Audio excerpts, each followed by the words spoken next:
Hello, everyone. Thank you so much for following 24 Hours for Palestine. Welcome, Amal. I'm just here to, as one of the co-hosts, say quickly a few words about the next session. We will be seeing next a reading of the play Tennis in Nablus by Ismail Khalidi.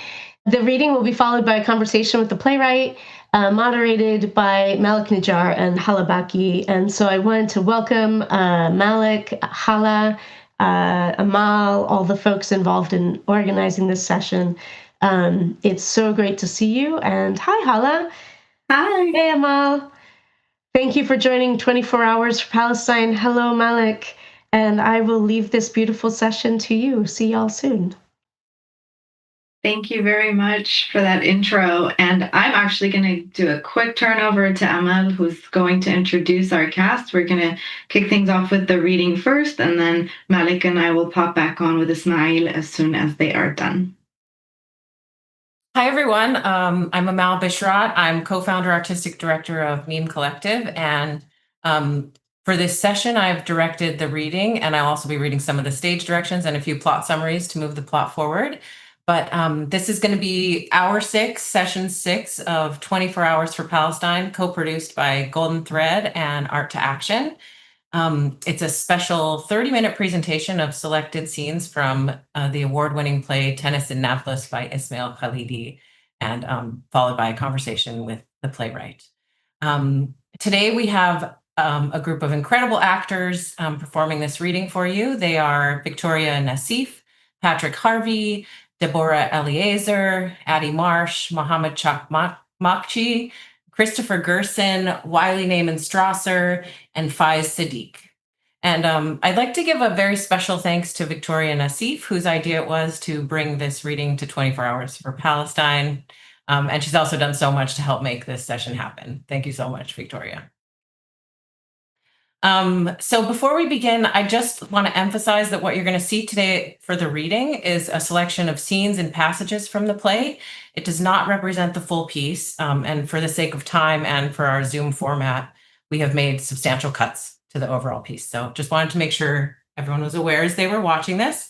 And without further ado, I'll turn it over to Victoria, who's going to give us a brief historical description. Great. Palestine was under British rule from 1917 to 1947. During this time, Jewish immigration to Palestine increased dramatically as a result of the growth of the Zionist movement, the Balfour Declaration of 1917, which promised a Jewish homeland in Palestine, as well as growing anti-Semitism in Europe. The years 1936 to 39 saw a revolt among the indigenous Arabs of Palestine against British rule, and the growing Jewish immigration from 1933 onwards. Promises of Arab independence were not kept by the British, who were also promising Palestine to Zionist leaders. By 1939, the British had succeeded in brutally smashing the Arab rebellion, using tactics similar to those employed to suppress uprisings in other parts of the empire, such as India and Ireland. The Palestinian independence movement never recovered from the defeat of the revolt in 1939, and less than a decade later, in 1947 to 48, nearly 750,000 Palestinians were violently driven from their homes by Jewish militias as the State of Israel was born in the vacuum created by the British withdrawal. Tennis in Nablus, a tragipolitical comedy in 2 acts by Ismail Khalidi. Prologue, a summer night, Nablus, Palestine, 1939. The creaking wheels on a donkey-drawn cart can be heard, then the cocking of a rifle. Halt!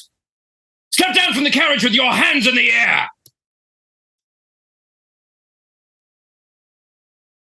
Out of the darkness, Walida, an older woman in a simple embroidered robe, enters with her hands raised. From the opposite direction, a British soldier.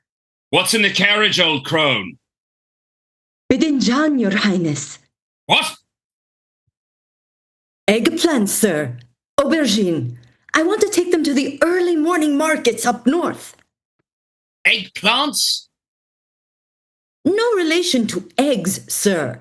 Cousin to the potato and tomato.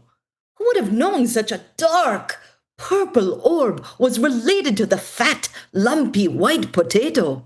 The world is a mysterious place, sir, and God has a way of making a kind of poetry with his creations, no? Let's see what's in the card. The word aubergine, for example, Your Highness, derives from the Spanish berenjena, which comes from the Arabic bidinjan, which in turn is from the Persian badingan, all derived originally from the Sanskrit vatengame. Very fascinating. Yes, I think so. Why are you driving up in the dead of night? There's a curfew, you know. Because eggplants are in the nightshade family, sir. It is their custom to move at night, wilt under the sun. When they travel in darkness, they arrive at the market pregnant with the night, full of the whispers of their friend, the moon. And this way, I sell twice as many as the farmers who transport their produce in the morning heat. Shall I tell you about the harvesting of the eggplant, sir? It really is Just interesting. piss off, be on your way and stay off the main roads. Yes, Your Highness. Act 1, Scene 1. Later that night in an old Nablus house, there is a table with a typewriter on it. On the back wall hangs an Ottoman sword. A man enters quietly. He wears a British officer's uniform. He removes oranges from his various pockets, one after another. Anbara enters from behind him. She silently grabs the sword off the wall and places the blade on his neck as he is about to sit down. He raises his hands. Have you escaped from your harem to seduce a British officer such as myself, young lady, or am I being knighted? Doesn't suit you. And you were about to sit in my chair. This chair belongs to His Majesty, King George. Yusuf. Anbara, you look... Shut up. 2 years, it's been 2 years. Yes, I know. I've gotten older. But you've been giving the Brits hell since they released you. 7 days, non-stop. At least that's what everyone in Nablus is talking about. Really? What are they saying? Tell me, after 2 years apart, it took you 7 days to make your way home to your wife? Blame the British, my dear. I do. If it weren't for them, I'd be playing the oud for you every night. I'd like that. Like I used to. But that life is gone, Anbara. So as soon as I was released, I went to work. The revolution can't wait. Don't lecture me like some young recruit from the hills. I came as soon as I could. I waited as long as I could. I had to see if I still had it in me. Wait, what does that mean? Never mind. So, do you still have it in you? Naturally. I've missed you. Naturally. Still so modest. So you've come home to me? In the flesh. And who said you could? Come here, I mean. You're my wife. This is my house. And what if I have a guest over and this isn't a good time? Did you think about that? What do you mean? A younger man, perhaps? Or a woman to keep me company, fleeing out the bedroom window at this very moment? Somehow I imagined this homecoming differently. That my clothes would fall to the ground the moment I saw you? For instance. It's dangerous, Yusuf. The British will be after you. Hence the disguise. You look ridiculous. But you're dying to hear how I got it. The English, as you know, my love, are formidable opponents. They're ruthless, callous, and greedy, but they have a weakness, which allows a quick-witted opponent in need of a disguise to get their uniforms off their backs quicker than a Turkish prostitute. You have experience with such women? It's a figure of speech. Please, ask me how I did it. No, thanks. Simple. Costume parties. They'll drop everything at the mere mention of a themed ball. I have noticed that. The idea came to me when I arrived to Haifa last week with the other prisoners set for release. We docked before dawn on shore, and I could see the officer corps in costume returning from a night out. Once free, I made my way down the coast and then inland, village to village, town to town. The old days. Except half of my men from before are dead or in prison. I've been to my share of trials and funerals while you were gone, Yusuf. You hate funerals. Almost as much as I hate trials. And stories that drag on. Right. So yesterday, finally, I arrive in Nablus. Not to see me, apparently. Not yet, no. Patience, dear. I went to the residence of the general in charge of our noble district, Thalbauer, but he wasn't in. Off playing cricket or tennis with Lord so-and-so. But you went in anyway. Disguised as a servant of the house, I entered the kitchen and up the back stairs where I convinced a one Lieutenant Douglas Duff that he was late for the India-themed ball at the High Commissioner's house in Jerusalem. The man was dressed and out the door in 15 minutes. Leaving his uniform for the taking. Precisely. And with it, I was able to borrow from the Nablus Armory 50 brand new 1939 edition Enfield rifles. Enough ammo for a month's campaign and a supply of dynamite to derail British trains. Thank you very much. Impressive. And where is all of it now? Not here, I hope. Oh! Haja Walida's taken it up for the fighters in Jenin, hidden under her eggplants. You shouldn't make the old woman run your errands. She won't last if they catch her. Walida's been with my family for years. She was fighting the Turks before you finished grade school. Exactly. And if all fails, she can bore another to death with details of eggplants or the olive harvest.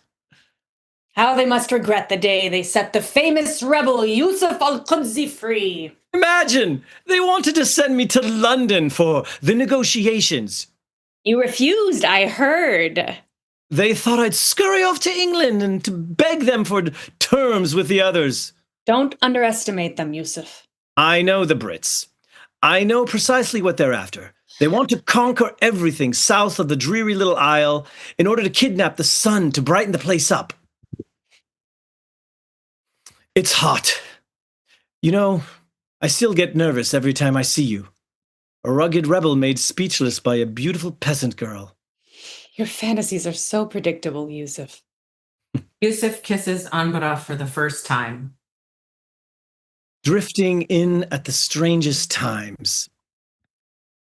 And you, writing away at the strangest hours. Mm-hmm. Well, how would you have become a revolutionary if it weren't for my ideas? When's your deadline?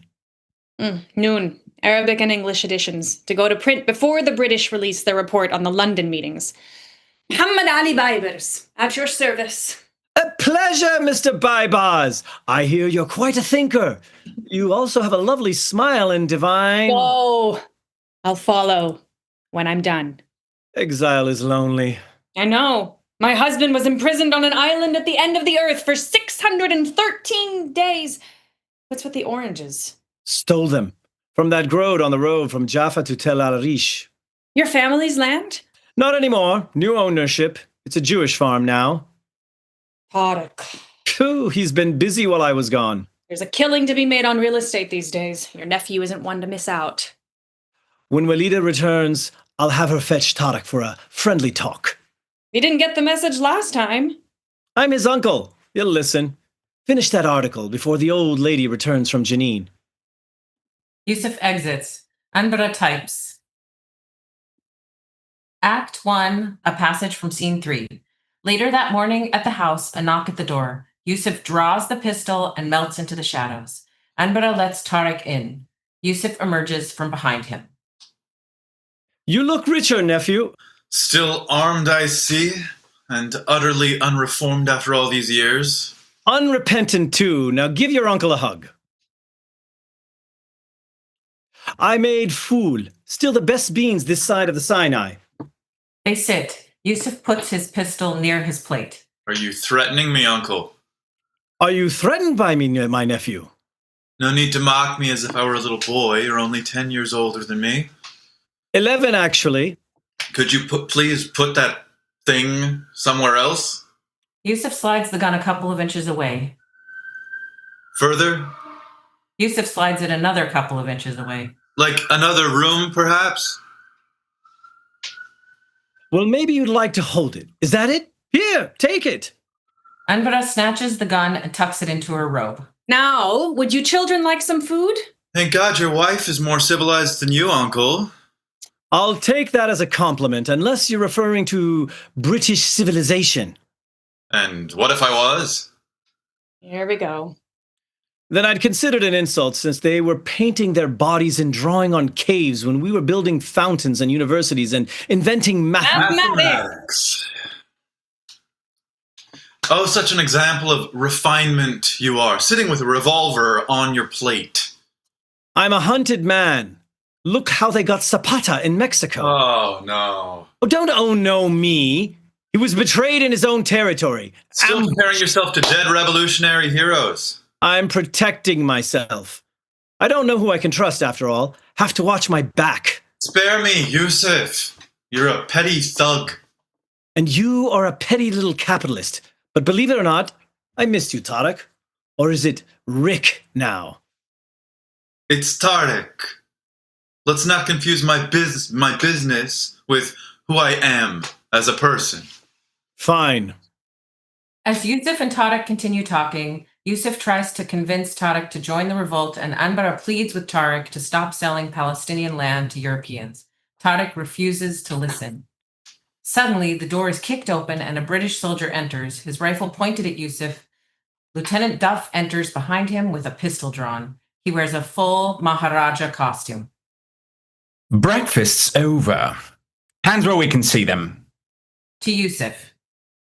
Well, well. Hello again. I've been looking for you. Good morning, your Maharaja-ship. Have this man cuffed and arrested.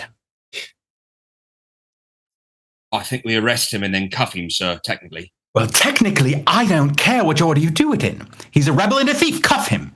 Soldier cuffs Yusuf. Duff gets in his face. I don't need my uniform to arrest you and have you exiled again to some god-awful island, or better yet, executed. Now, I hear one more word out of you and I'll have you all lashed and gagged. Or gagged and lashed. Soldier, search the house. Sir, Lieutenant Duff, please. There's nothing here, I assure you, upon the king's throne. You've got who you came for. Now, please leave these people alone. And you are? I don't believe we've had the pleasure, sir. My name's Tarek Al-Qudsi. Here's my card. Oh. I'm in the export and real estate business. I've heard of you. Surprised to find you in the company of such a lawless bandit as this. Family, sir, one can't choose them. I'll take your word on that. To Yusuf. My uniform. I'd like it back.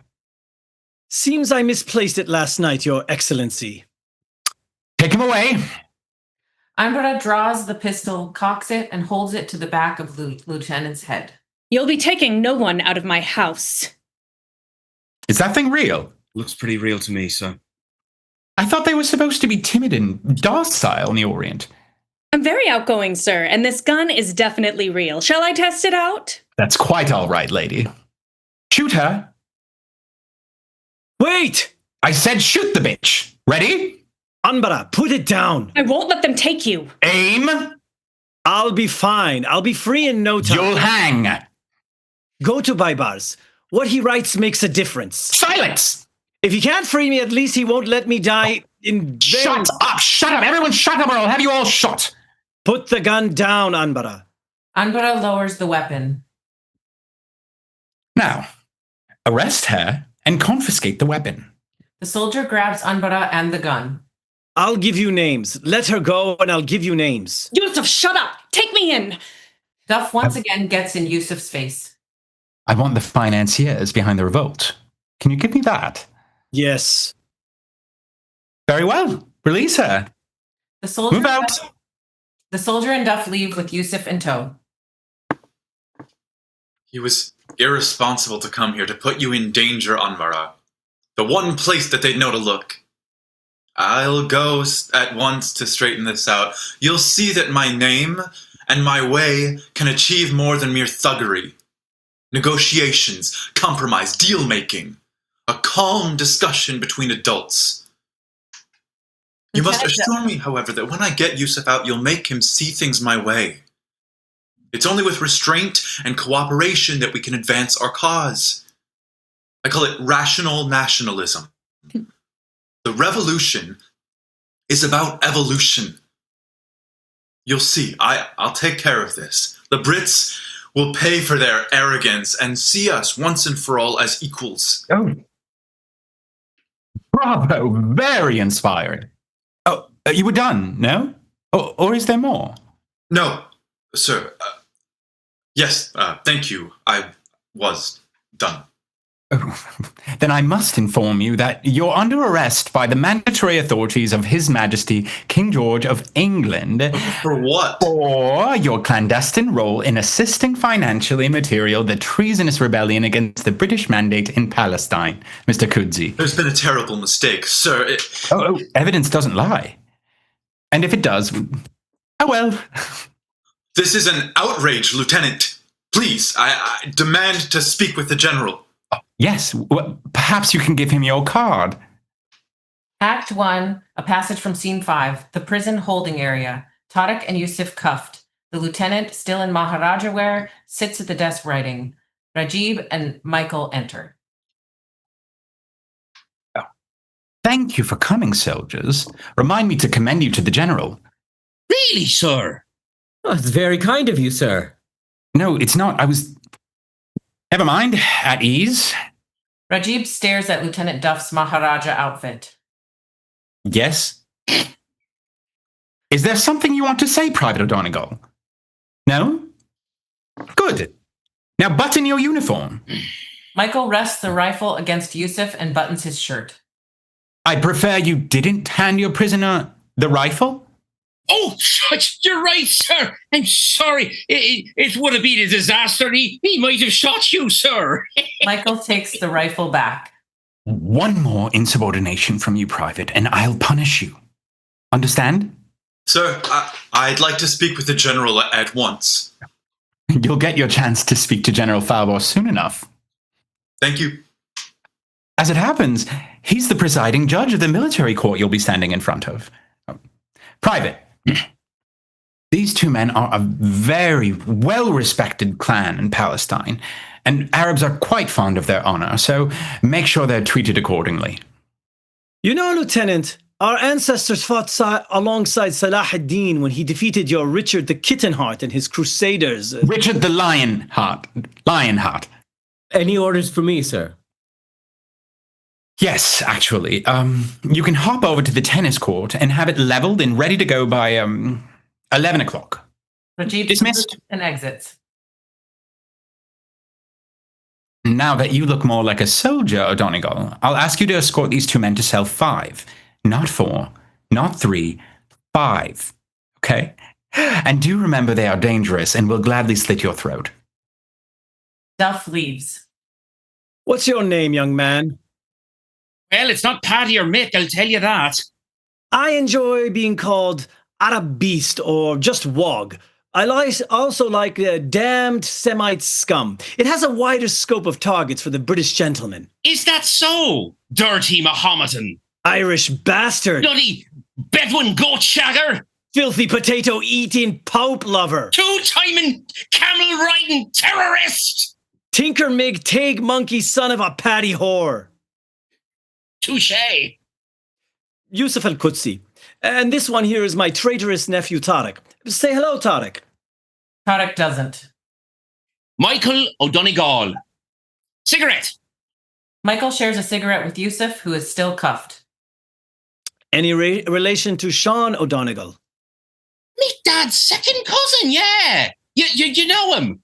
We know of him. Fought the partition, gave the Brits a hiding in 1918. An inspiration. Well, he'd sure give me a hiding if he saw me in this uniform, but it was either rot in a Belfast prison for 5 years, or this. The choices we're left with. I was conscripted into the Ottoman army in 15, got a British bullet in my ass, a jalopy for the trouble. Whiskey's the only thing that numbs the pain. I've got just a thing for what ails you then. Michael uncuffs Yusuf and gives him the flask. He drinks. You're not a pious Muslim. More of a pious rebel, Michael. Amen. To the Empire. O'Donegal! Well, duty calls. Michael puts the cuffs back on Yusuf and exits. Another soldier enters to stand guard. This is absurd. Yes. An army of pink pig eaters thousands of miles from their island telling us how to live. It's the height of absurdity. Act 1, a passage from Scene 6. Later that morning on the balcony of the British compound, standing over a map, is General Alan B. Falbor. Lieutenant Duff enters. He wears a white tennis outfit. He holds a stack of files. Douglas! Damn you, man! What is it, sir? You've once again withheld crucial information from me, Lieutenant Duff, failing to remind me about the costume party this afternoon. Oh. Do you deny the charges? No, sir. I mean, yes. No. Sir, I think there's been a misunderstanding. I'll have to go in and see if I can dig up my Zulu chieftain outfit from last year. The general exits. Sir? Sir, I don't think that's necessary, sir.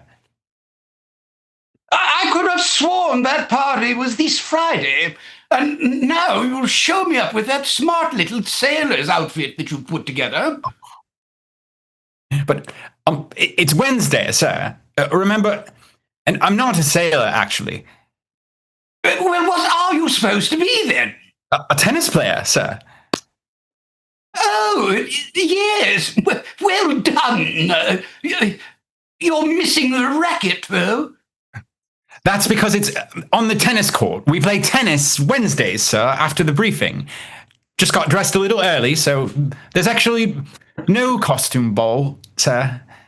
The general re-enters behind Duff. He wears a Zulu headdress and holds a spear. His face is covered in crude blackface.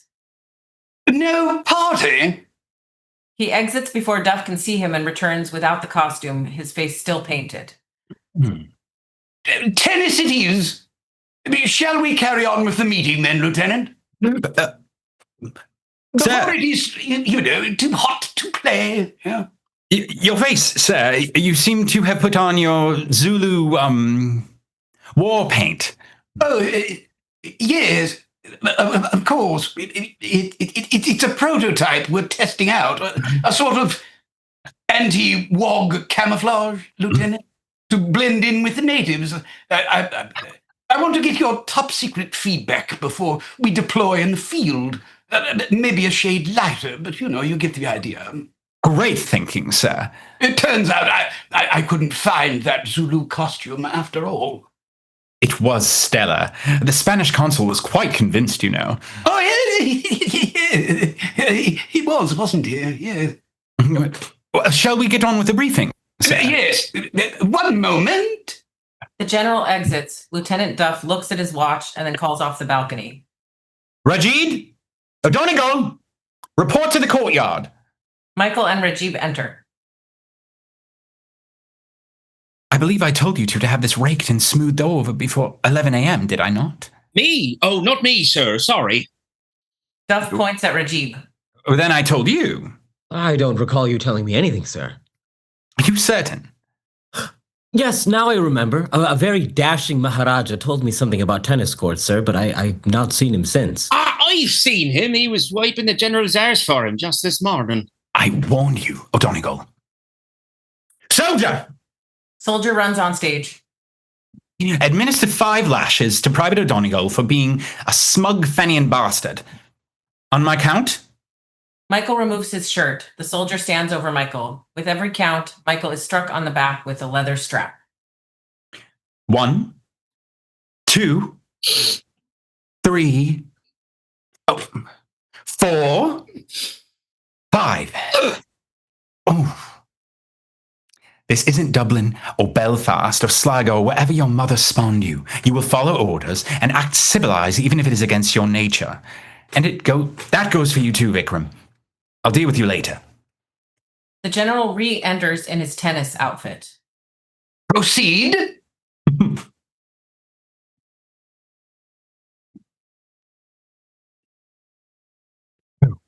I am happy and proud and honored to announce to you here just this morning we've apprehended a most foul and dangerous renegade.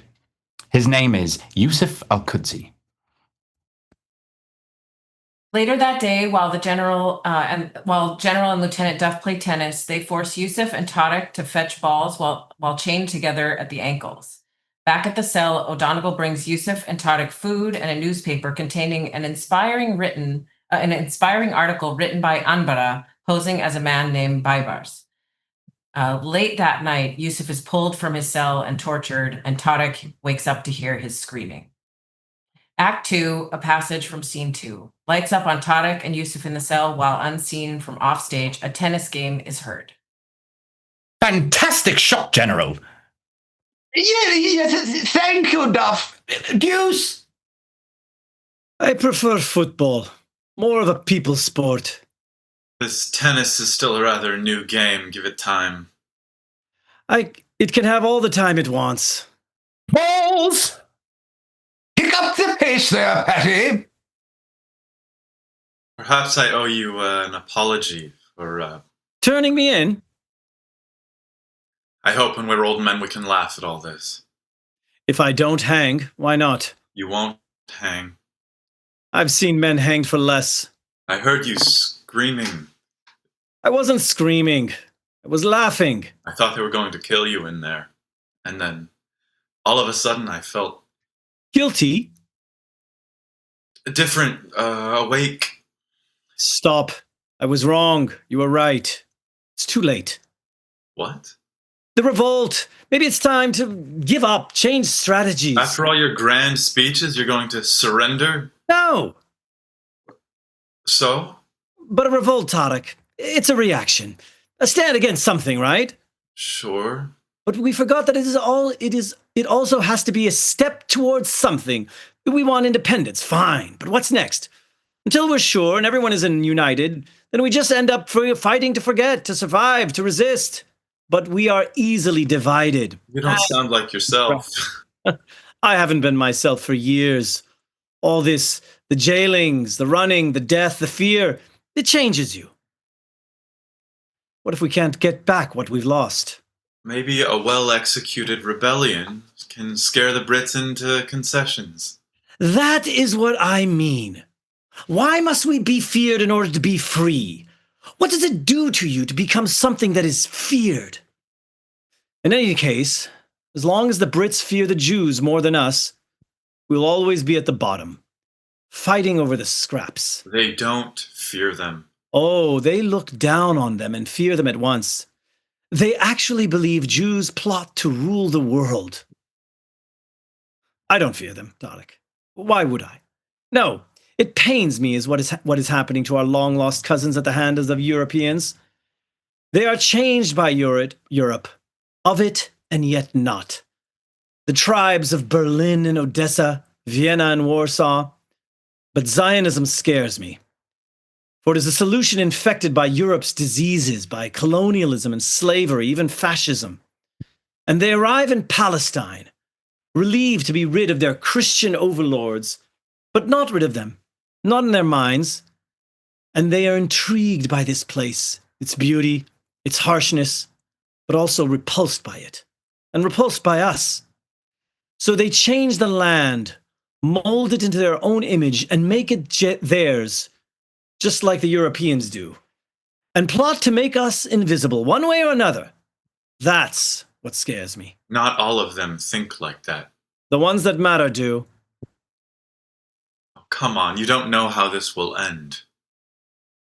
No, and yes. Nonsense. What if I told you, I know because the bananas told me. Or because I read the coffee grounds every morning, or because I was forced to steal an orange from what had been my own family's grove. Because there is a European city that appeared on the coast of Palestine that wasn't there 30 years ago. Because the trees speak to me at night and tell me they're scared. Because it rains in the summer. Because I dream of vultures, and I wake up with the urge to run and keep running. Because... Yusuf. Because I dream of my unborn children and they don't speak our language. And because the wind has told me secrets. We will soon be the new Jews, wandering, hated, nostalgic nomads with anger and sadness in our prayers.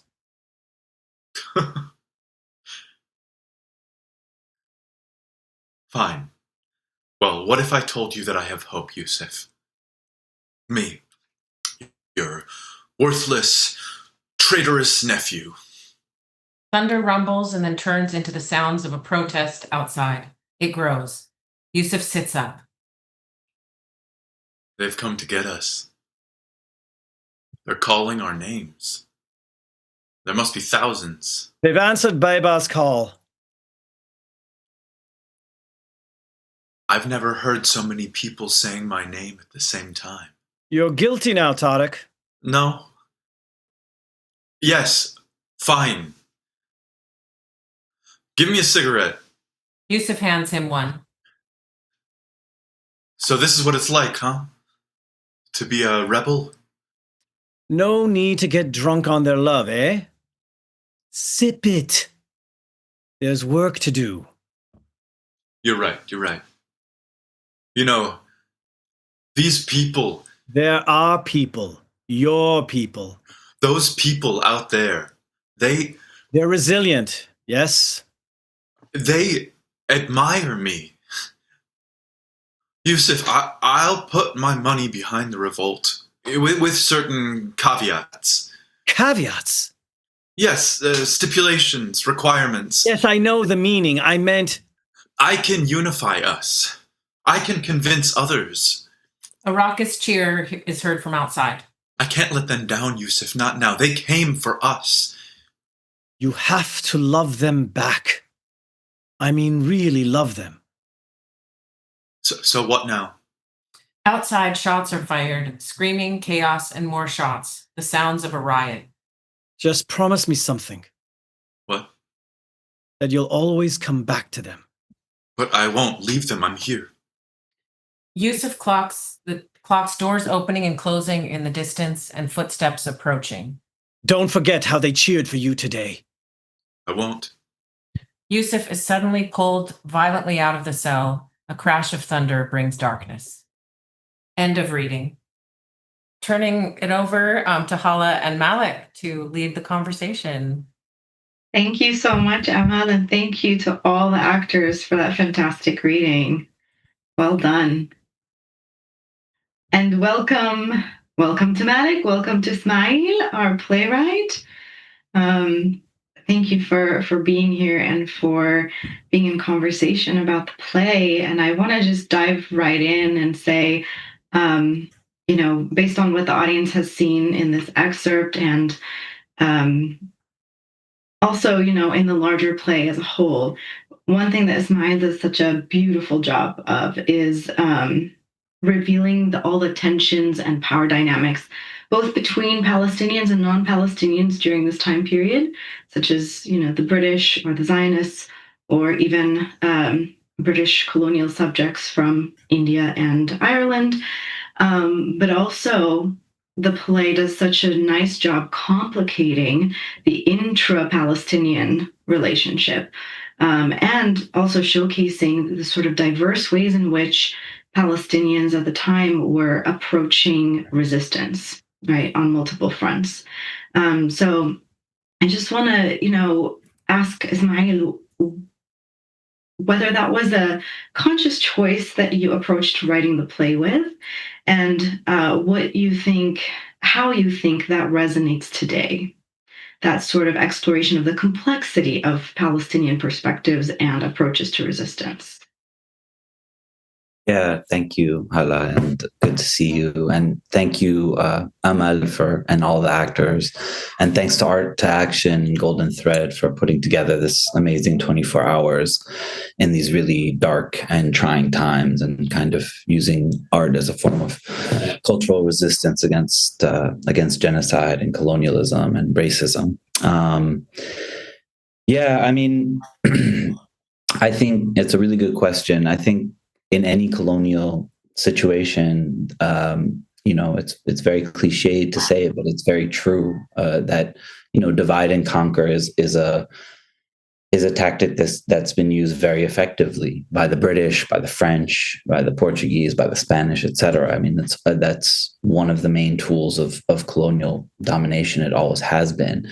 And so Palestinians are no exception to that. The divisions within the society were kind of weaponized against them, whether they were class, regional, or in terms of kind of political, tactical kind of approaches. And, the 30s was no exception to that.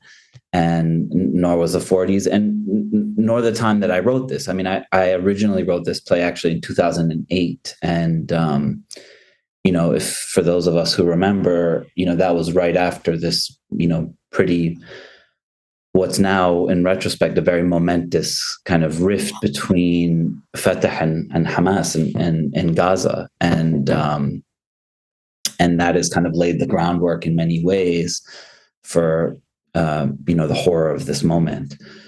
And of course, that rift is something that was, again, very much weaponized by the Americans and the Israelis, the colonial power and the Israelis and the kind of the imperial sponsor of the Zionist project. That rift was very much kind of orchestrated and engineered. So I think when I originally wrote the play, that was very present in my mind, and that discussion between kind of negotiating in good faith with forces that do not operate in good faith, or embarking on the course of armed resistance, which has, of course, all of its pitfalls tactically and ethically, and challenges, right? And I think that question of how do you resist, how do you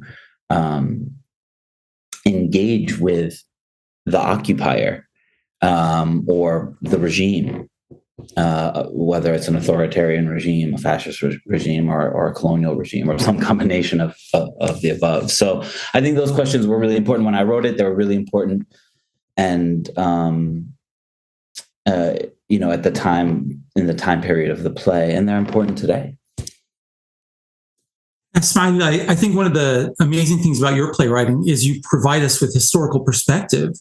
The fact that the British had this mandate of Palestine, and now 100 years, if you want to look at 1920, we're in 2025, and now the British are recognizing the state of Palestine.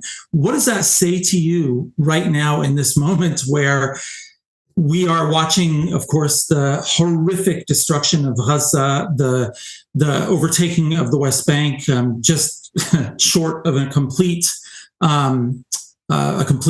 annexation. What is that saying to you right now, given the lens of your playwriting and what you wrote in this play, Tennyson Nablus? Yeah, I mean, I think, unfortunately, the way that colonialism operates, has not changed. I think that's, for me, the kind of most apparent thing.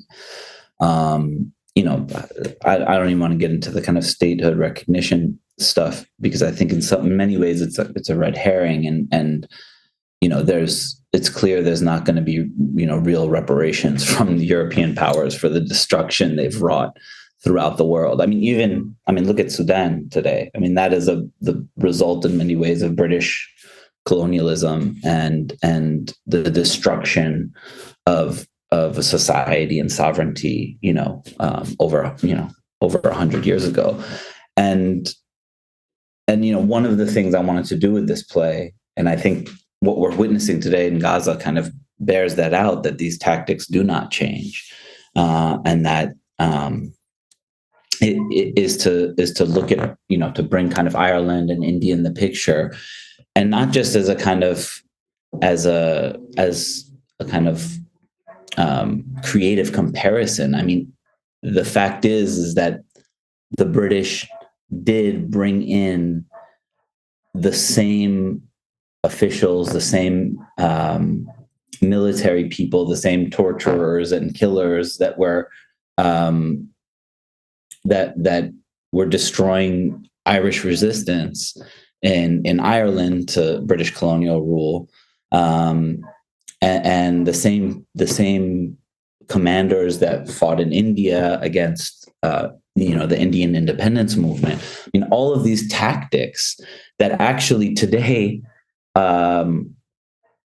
you can see the Israeli army using, were brought to Palestine from places like Ireland and Kenya and Sudan and India, and employed on the indigenous Palestinians, right? So it's like you have this kind of packet of behavior that colonial powers always use with slight variations according to where they're using them, who they're using them against, and the time period. But essentially, it's the same packet of tactics. And actually, one thing that the play explores a little bit is the degree to which, in that period when the British were crushing the Palestinian revolt against British rule, which, by the way, was, probably one of the biggest rebellions against British colonialism in the interwar period. They were at the same time training, Zionist militias that were fighting by their side, which then later became the Haganah and the Irgun, which then later became the IDF, right? And so many of these generals and leaders of what became Israel, all of whom to a T are war criminals and have been war criminals, studied at the feet of these essentially British sadists, people like Kitson and others, who had sharpened their teeth in Ireland and India and other places, brought these tactics to Palestine, taught these Jewish Zionist militia leaders who are fighting by their side. And then, so to me, it's really fascinating to see that, there is this common DNA, right? I mean, even today we look at, the way that famine is being engineered as a weapon of war. I mean, the British, the famine in Bengal, killed 1 million people. The famine in Ireland, I mean, these were engineered colonial famines being used to subjugate and coerce a colonized population, right? And we see that being used today. So for me, it's really fascinating to kind of look at the way that the kind of DNA of colonialism, really, you can kind of trace it for hundreds of years, but in this case, the last, 100 or so years. Sorry, that was like a long answer to your very concise question. No, that was perfect, Ismail. Thank you for elaborating. And I think I like that analogy of the DNA of colonialism. And I wonder if we can try to look at it from maybe a more hopeful lens, looking at the DNA of resistance and what resistance looked like back then and what it might look like now or moving forward, particularly when you look at these characters. I know we didn't really get to see much of Rajiv and Michael, right? The two soldiers, the conscripts, but they do play a larger role in the play towards the end that we didn't see today, just so the audience has some context. But I wonder about that DNA of resistance, right? What can the subjugated population do in solidarity? What has it done historically? What can it do today to really create a more hopeful horizon for the future? Yeah, I mean, it's a hard moment to talk about hope, even from Absolutely. our relative kind of positions of privilege to not be in Gaza right now. But I think, look, the resistance to colonialism, to domination, to subjugation, to white supremacy has always been a reality, and I think it will always be there in every one of these instances, and it's still going on in the Americas after 500 years. And of course, there's instances of those movements having success, whether through armed struggle, civil disobedience, or some combination thereof. So, I think there always is hope. I think, you look at the Algerians after 130 years, and essentially facing a genocidal French colonial government for 130 years, which killed probably millions of Algerians, right? So I think Vietnam, right? The Irish, right? The Irish withstood 700 years of British colonial rule. So I think, there are examples, but the price has always been incredibly high.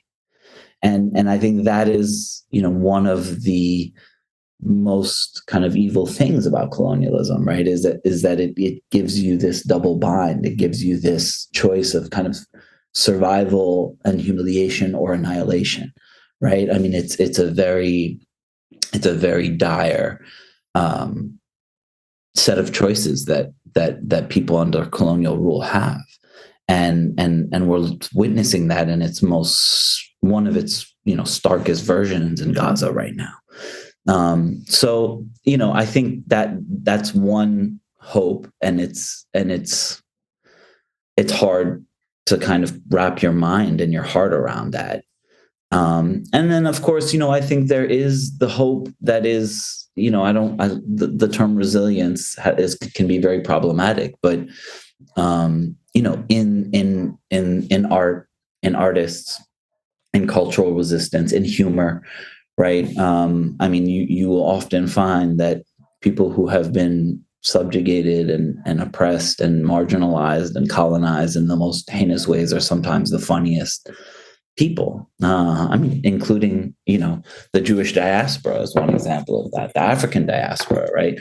Irish folks. I consider Palestinians to be incredibly funny, the way that dark humor is employed as a mode of resistance, not only to subversively and creatively poke fun at or criticize or expose the colonizer, but also to use humor as a mode of survival and nourishment in amidst the darkness. So, and then I think the other kind of ray of hope is the degree to which the intersectionality, again, another overused word, but real embodied solidarity that we're seeing right now around the world, in terms of people kind of realizing that this genocide is unfolding in front of their eyes and connecting the dots and realizing that Palestine is actually about everything in some ways. It's not only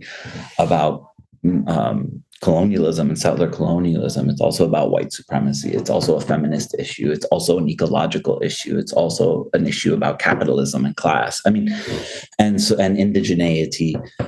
So I think seeing people make those connections, and I think it's not the first time. I mean, I think we have cycles of people around the world, kind of, and I think the 70s was a big moment of kind of anti-colonial solidarity, global South, third world solidarity. So I think those moments and those waves of understanding, of connections, of intersectionality, of resistance, do give hope. But again, it's colonialism is a brutal affair, as is fascism, and so I think that calculus is something that we all struggle with, even from afar. Ismail, how do you parse an American public that can go to see Hamilton and have this empathy for a group of rebels who overthrow a colonial master, and have an audience that just can't get enough of that narrative and cannot see the same humanity in Palestinians who are trying to overthrow neo-imperialist forces? How do you parse that as a playwright, as a theater person, also as an American? Yeah, we'll have to do a whole nother live stream if you want to start talking about Hamilton. But yeah, I mean, listen, one of the reasons I wrote this play was precisely to kind of do that, is to say, to look at American popular culture and to say, we celebrate Irish rebels fighting against the British. I mean, in fact, politicians and local politicians and cops from Boston were, sending weapons and money to the IRA, the last century, right? It was like a thing. Indian independence, South African independence, I mean, even Algerian independence. We celebrate all of these anti-colonial struggles, and in many cases specifically against the British, and of course the U.S. history. And yet Palestine is left out of that equation. We are, an exception, even though we were engaged in, as I said, one of the biggest interwar rebellions, anti-colonial rebellions against the British. So, I mean, Sudan too. I mean, we could go on.